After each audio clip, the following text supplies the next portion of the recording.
Hello बच्चों, welcome to the next lecture. इस lecture में हम हुक्स लॉ को पढ़ेंगे। हुक्स लॉ क्या होता है, हुक्स लॉ की एप्लीकेशन क्या होती है। देखिए, हुक्स लॉ को पढ़ने से पहले आपको स्ट्रेस स्ट्रेन डायग्राम समझना होगा, जो कि हम प्रीवियस लेक्चर में कवर कर चुके हैं। तो यहाँ पर हमने देखा था कि जो वाई एक्सिस में हम स्ट्रेस लेते हैं, एक्स एक्सिस के ऊपर हम लेते हैं स्ट्रेन। ठीक है, हमने ये माइल्ड स्टील के लिए डायग्राम प्लॉट किया था। कोई भी डक्टाइल मटेरियल है, जैसे कि माइल्ड स्टील होता है, तो उसके लिए हमने प्लॉट किया था। तो हमने देखा था कि इनिशियली क्या होता है, स्ट्रेस और स्ट्रेन डायरेक्टली प्रोपोर्शनल होते हैं।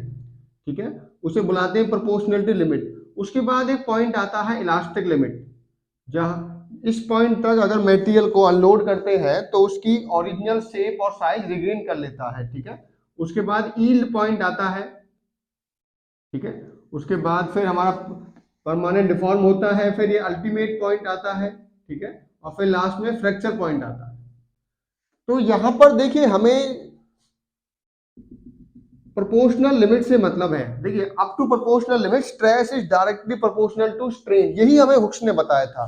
तो डेफिनेशन क्या हो गई, according to Hooke's law,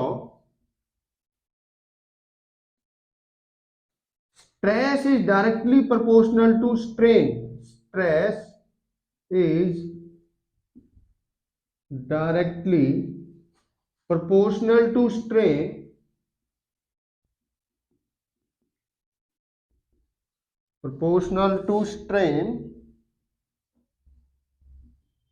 up to proportional limit.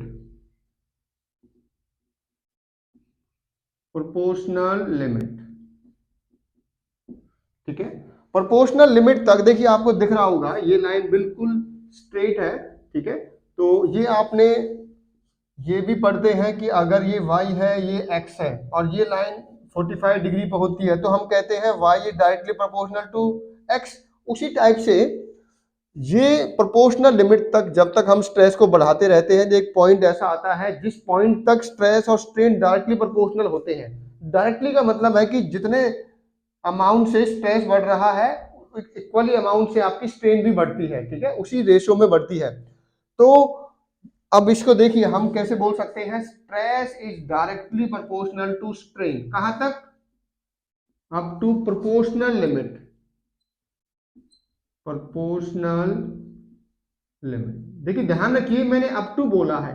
Up to का मतलब क्या होता है, यहां तक, अप टू प्रोपोर्शनल लिमिट। अब इसकी एक और भी डेफिनेशन होती है, किसी किसी बुक में लिखा होता है, according to Hooke's law stress is directly proportional to strain within elastic limit. ठीक है, तो विद इन का मतलब है कि इसके नीचे, देखो इलास्टिक के नीचे ही तो प्रोपोर्शनल लिमिट है ना, तो इसको आप ऐसे भी बोल सकते हो, और विद इन इलास्टिक लिमिट।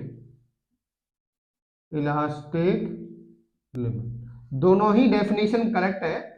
देखिए, या तो आप ऐसे बोलिए स्ट्रेस और स्ट्रेन डायरेक्टली प्रोपोर्शनल है इलास्टिक लिमिट के नीचे कहीं पर, या बोलिए बिल्कुल एग्जैक्ट पॉइंट पे प्रोपोर्शनल लिमिट तक स्ट्रेस और स्ट्रेन डायरेक्टली प्रोपोर्शनल होते हैं। तो दोनों ही डेफिनेशन करेक्ट है। तो according to Hooke's law stress is directly proportional to strain up to proportional limit और विद इन इलास्टिक लिमिट। ठीक है, तो अब इसको हम थोड़ा सा ओपन करते हैं। जब भी डायरेक्टली प्रोपोर्शनल के साइन को हटाते हैं तो एक कांस्टेंट आता है।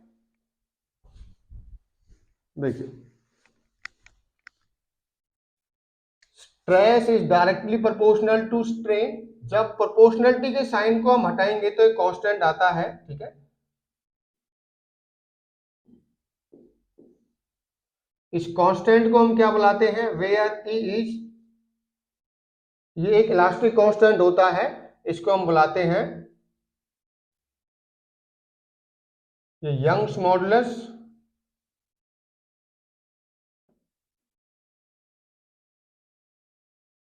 और मॉडुलस ऑफ इलास्टिसिटी। इसके दोनों नाम है, और मॉडुलस ऑफ इलास्टिसिटी। ठीक है, तो ई को या तो यंग्स मॉडुलस बुलाओगे या मॉडुलस ऑफ इलास्टिसिटी हम बुलाते हैं। ठीक है, तो ये तो हो गया फर्स्ट। अब स्ट्रेस स्ट्रेन के डायरेक्टली प्रोपोर्शनल है। नॉर्मल स्ट्रेस नॉर्मल स्ट्रेन के डायरेक्टली प्रोपोर्शनल होगा, उसी टाइप से शियर स्ट्रेस शियर स्ट्रेन के डायरेक्टली प्रोपोर्शनल होगा। तो हमारी सेकंड क्या हो गया, तो ये पहला हो गया हमारा। अब इसको रब कर देते हैं। जैसे हमने नॉर्मल स्ट्रेस को दिखाया है उसी टाइप से ये हो गया हमारा फर्स्ट। आप शियर स्ट्रेस के लिए भी हुक्स लॉ लगा सकते हो। Shear stress is directly proportional to shear strain up to proportional limit. Proportionality limit को हटाएंगे तो एक कांस्टेंट आएगा, उस कांस्टेंट का नाम होता है जी, जी इंटू गामा। ठीक है, शियर स्ट्रेन को रिप्रेजेंट करते हैं गामा से, शियर स्ट्रेस को रिप्रेजेंट करते हैं टाउ से। तो यहां पर जी क्या होता है? Modulus of rigidity.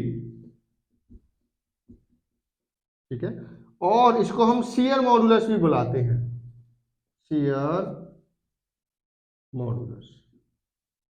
ठीक है, तो नॉर्मल स्ट्रेस नॉर्मल स्ट्रेन के डायरेक्टली प्रोपोर्शनल होगा, बट कहां पर ध्यान रखिए, अप टू प्रोपोर्शनल लिमिट, ये ध्यान रखना है आपको, अप टू प्रोपोर्शनल लिमिट। क्योंकि ये तो आपको डायग्राम से ही समझ में आ रहा है। अगर मैं कहता हूं यील्ड पॉइंट तक ये दोनों डायरेक्टली प्रोपोर्शनल, बिल्कुल नहीं है। देखिए यील्ड पॉइंट में कर्व होना स्टार्ट हो गया है। अगर मैं कहता हूं अल्टीमेट पॉइंट तक स्ट्रेस स्ट्रेन बिल्कुल भी डायरेक्टली प्रोपोर्शनल नहीं है। ठीक है, तो आपको ये डायग्राम से ही पता लग जाता है कि स्ट्रेस और स्ट्रेन कहां तक डायरेक्टली प्रोपोर्शनल होते हैं, प्रोपोर्शनल लिमिट तक, या मैं बोलूं कि इलास्टिक लिमिट के नीचे, विद इन इलास्टिक लिमिट। ठीक है, क्योंकि इलास्टिक लिमिट के अंदर ही तो प्रोपोर्शनल लिमिट आती है ना। देखो अगर मैं बोलता हूं कि इलास्टिक लिमिट, ये प्रोपोर्शनल लिमिट है मेरी, तो इलास्टिक लिमिट के अंदर ही तो प्रोपोर्शनल है। तो अगर इलास्टिक लिमिट वाली डेफिनेशन बोलनी है तो विद इन वर्ड यूज करना पड़ेगा, विद इन। अगर प्रोपोर्शनल लिमिट यूज कर रहे हैं तो अप टू बोलते हैं हम, क्या बोलते हैं, अप टू, यहां तक स्ट्रेस स्ट्रेन के डायरेक्टली प्रोपोर्शनल है। ठीक है, अब देखते हैं नेक्स्ट।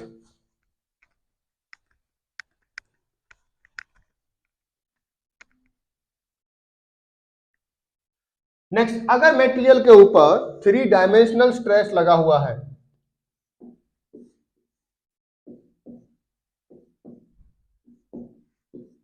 ठीक है, अगर मेटेरियल के ऊपर 3 डायमेंशनल डायरेक्ट स्ट्रेस लगा हुआ है तो वॉल्यूमेट्रिक स्ट्रेन जनरेट होती है। तो मान लीजिए ये सिग्मा है आपका, तो उस टाइम में डायरेक्ट स्ट्रेस डायरेक्टली प्रोपोर्शनल होता है वॉल्यूमेट्रिक स्ट्रेन के। किसके प्रोपोर्शनल होता है?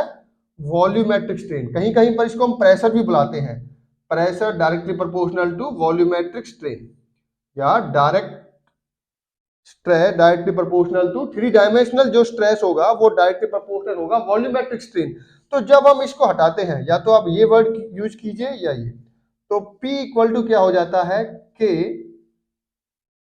Into epsilon V। कांस्टेंट क्या हुआ, K को क्या बुलाते हैं हम, देखिए K होता है हमारा, ये जब वॉल्यूमेट्रिक स्ट्रेन हम निकालते हैं, ठीक है, तो जो कांस्टेंट निकल के आता है उसको K से रिप्रेजेंट करते हैं। तो हमारे पास 3 इलास्टिक कांस्टेंट हो गए। E का नाम है यंग्स मॉडुलस, यंग्स मॉडुलस। एक हमारे पास G है जिसका नाम है शियर मॉडुलस, शियर मॉडुलस। उसी टाइप से K है, इसको हम बुलाते हैं बल्क मॉडुलस। क्या बुलाते हैं? Bulk modulus, modulus. ठीक है, इन्हीं को हम इलास्टिक कांस्टेंट भी बुलाएंगे और आगे देखेंगे। तो इसका नाम होता है बल्क मॉडुलस। तो हमने देखा कि स्ट्रेस स्ट्रेन के डायरेक्टली प्रोपोर्शनल है, तो जब हम इसको यूज करते हैं तो हम कुछ कांस्टेंट निकल के आते हैं, इन्हीं को हम इलास्टिक कांस्टेंट भी बुलाते हैं। तो मेरे पास 3 इलास्टिक कांस्टेंट होते हैं mainly, Young's modulus, shear modulus and bulk modulus. हम आगे देखेंगे कि इसकी इंपॉर्टेंस क्या होती है, जो हमारे इलास्टिक कांस्टेंट होते हैं उनको कैलकुलेट कैसे करते हैं, उनके बीच में रिलेशनशिप क्या होता है, वो हम फर्दर लेक्चर में देखेंगे। ठीक है, थैंक यू।